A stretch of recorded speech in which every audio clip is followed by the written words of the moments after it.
Salam sejahtera bagi kita semua. Kita ketemu dengan pelajaran pendidikan Pancasila dan kewargaan negara. Dan pada kesempatan ini ada materi yang perlu kita bahas, yaitu tentang hakikat demokrasi. Jadi di dalam materi kali ini ada tujuan pembelajaran kita, yaitu kita bisa memahami tentang pembelajaran hakikat tentang demokrasi.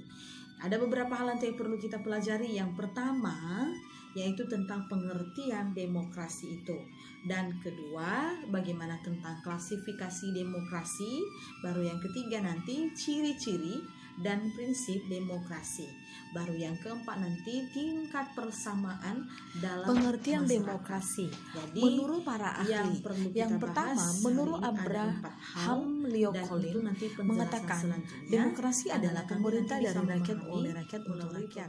Sedangkan menurut Philip C. Schmitter, demokrasi adalah suatu sistem pemerintah di mana pemerintah dimintai tanggung jawab atas tindakan mereka wilayah. Sedangkan menurut ensiklopedia suatu pola pemerintahan di mana kekuasaan berasal dari mereka yang diperintahkan. Sedangkan menurut Henry Mayo, sistem menunjukkan bahwa kebajikan umum ditentukan atas dasar mayoritas oleh wakil rakyat. Jadi itulah penjelasan tentang bagaimana tentang pengertian demokrasi itu menurut para ahli. Ada menurut para ahli Abraham, menurut Philip, dan menurut Henry Mayo. Jadi itulah pengertian demokrasi. Maka bisa kita ambil kesimpulan adalah suatu kesimpulan. Sedangkan menurut Solly Lubis, demokrasi adalah pemerintah di mana kekuasaan negara terletak di tangan semua jumlah besar dari rakyat menjalankan kekuasaan kepentingan semua orang. Makna demokrasi sebagai negara yang menganut bentuk atau mekanisme sistem pemerintah dan mewujudkan kedaulatan rakyat.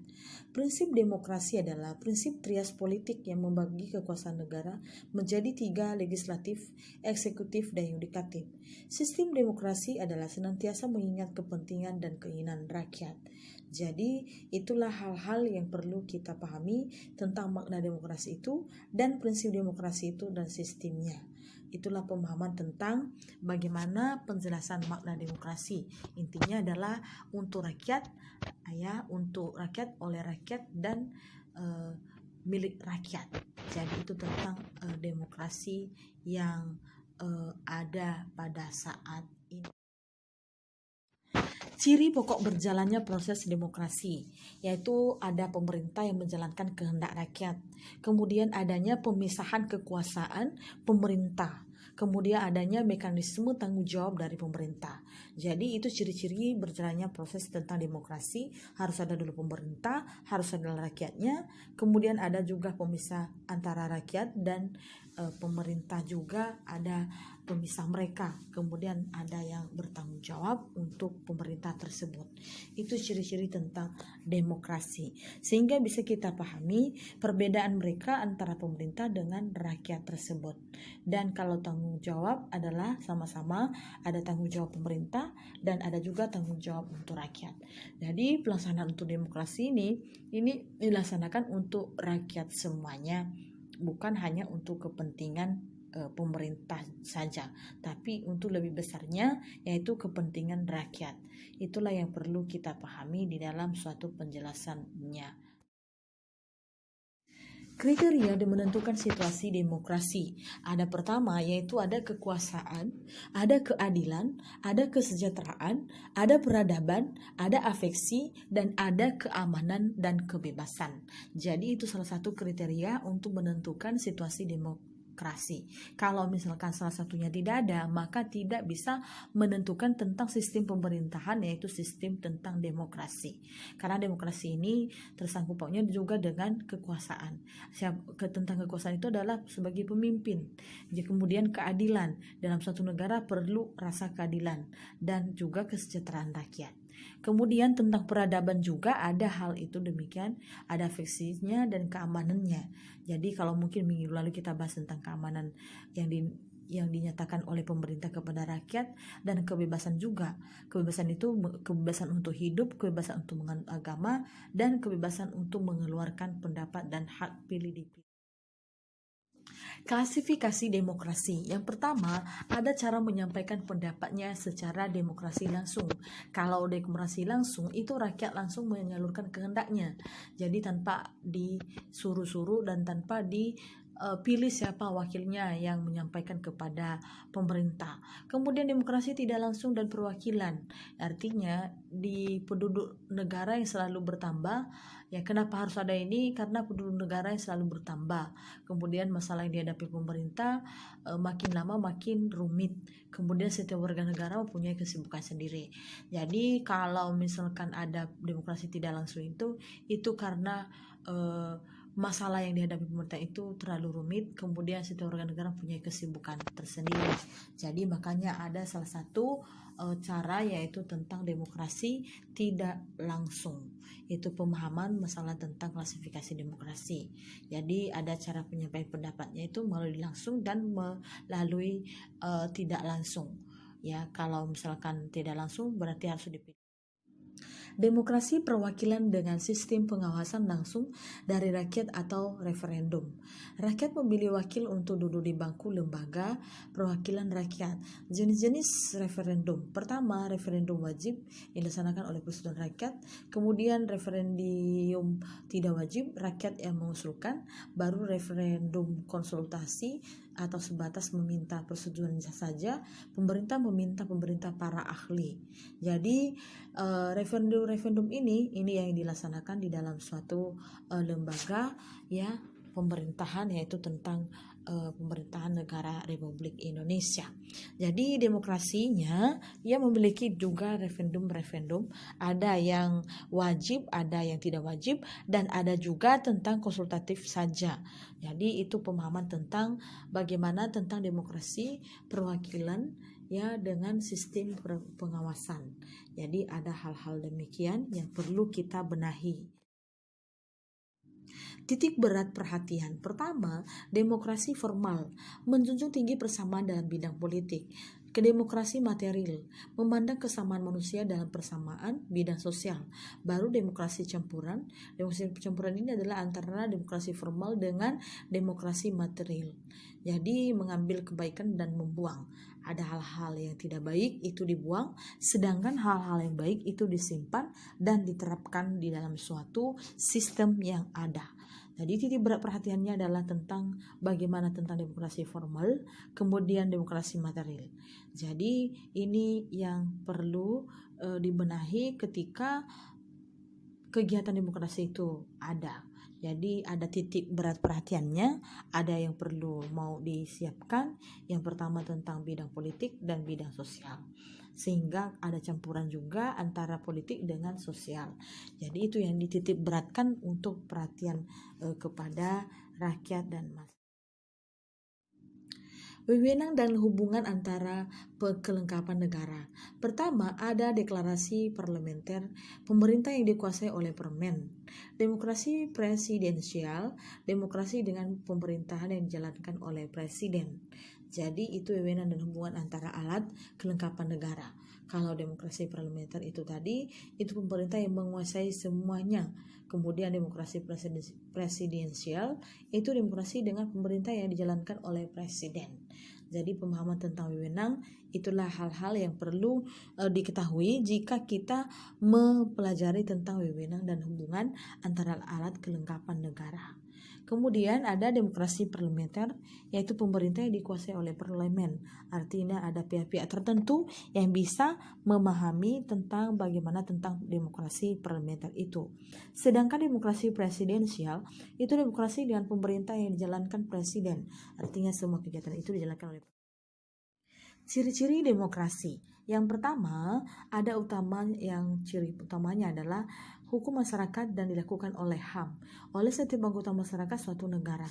Dan menurut Henry B. Mayo yang mengatakan ada beberapa ciri. Pertama, dia menyelesaikan perselisihan dan damai, menjamin terselenggara perubahan secara damai, menyelenggara dan dan akan pergantian pimpinan, membatasi pemakaman kekerasan, mengakui keanekaragaman, dan menjamin tegaknya keadilan. Jadi itu hal-hal yang ada di ciri-ciri demokrasi. Jadi ciri-ciri demokrasi ini ada banyak yang perlu dijelaskannya ketika ada suatu masalah, bagaimana tentang menyelesaikannya. Yang pertama yaitu harus menyelesaikan perselisihan dengan damai, kemudian melaksanakan tentang pergantian pimpinan, kemudian membatasi pemakaian kekerasan. Itu hal-hal yang perlu dilaksanakan di dalam ciri-ciri yaitu tentang Menurut G. Bingham Powell tahun 2009, dia mengatakan ada legitimasi pemerintah, ada klaim pemerintah, kebanyakan orang dewasa ikut serta dalam pemilu, para pemilih tidak pernah dipaksa, dan para warga memiliki keterbatasan berbicara dan berpolitik. Jadi lanjutan ini itu tadi pada PowerPoint sebelumnya itu pembahasan tentang bagaimana ya untuk mengenai demokrasi ini. Jadi menurut bukunya G. Bingham Powell tahun 2009, dia mengatakan di sini ada beberapa yang perlu ditambahkan. Yang pertama ada legitimasi pemerintah, kedua adalah klaim pemerintah, dan selebihnya itu masih bisa kita dengar-dengar ketika dipelajari masalah tentang demokrasi. Tapi hal barunya itu tentang legitimasi pemerintah, klaim pemerintah. Jadi itulah pemahaman tentang lanjutan materi tadi pada PowerPoint sebelumnya, dan sekarang sudah saya jelaskan mengenai lanjutan materi di dalam PowerPoint yang ada di layar di atas. Jadi itu pemahamannya. Jadi warga ini memiliki kebebasan penuh jika menggunakan hak pilih ya sesuai dengan hati nurani. Jadi itulah tentang memiliki kebebasan berbicara, kemudian berpolitik. Sekarang itu bisa mengeluarkan pendapat ya, bisa mengkritik, bisa juga menyumbangkan ide sehingga pemaparan suatu masalah bisa terselesaikan dengan cepat. Jadi itulah tentang lanjutan materi yang ada pada saat ini. Kemudian tentang klaim pemerintah, berarti pemerintah itu harus bisa memperhatikan tentang rakyatnya. Dan ini hal-hal yang dikerjakan apabila kita memahami tentang ciri dan prinsip-prinsip demokrasi. Jadi ada konstitusionalisme, pemilihan yang demokrasi, negara dan pemerintah daerah, pembuatan hukum, peradilan yang independen, kekuasaan presiden, media yang bebas, peran kelompok kepentingan, hak politik atau tahu, melindungi hak manusia, dan kontrol terhadap militer. Jadi itu prinsip-prinsip demokrasi yang ada di dalam suatu pengertian tentang demokrasi ini. Jadi ada beberapa di dalam buku paket pun ada penjelasan menggunakan bahasa Inggris, tapi sekarang saya jelaskan dengan bahasa Indonesia. Jadi pemahamannya bisa dipahami dengan cepat, anak-anak juga bisa mengenalnya dengan cara seperti ini. Itulah pemahaman masalah tentang prinsip demokrasi. Jadi ada tentang kekuasaan presiden dan lainnya. Tingkat persamaan dalam masyarakat. Persamaan politik yaitu ada persamaan hak suara setiap individu ke tempat pemilihan. Setiap orang harus bebas untuk pemilihan. Setiap suara harus diberikan nilai yang sama. Persamaan di depan hukum, persamaan kesempatan, dan persamaan ekonomi dan sosial. Jadi tingkat persamaan kita dengan adanya sistem demokrasi itu ada beberapa, yaitu kita sama-sama di depan hukum. Kita sama-sama menjalankan hukum. Kemudian persatuan kesempatan, artinya segala sesuatu program pemerintah kita ada kesempatan ya selagi kita masih sehat. Kemudian persamaan ekonomi, artinya memang tidak ada yang sama tentang ekonomi seseorang, tapi pada saat ini dijelaskan adalah persamaan tentang ekonomi. Kemudian persamaan sosial, sehingga tidak timbul yang namanya kecemburuan kepada orang lain ketika merasakan hal-hal yang berbeda dengan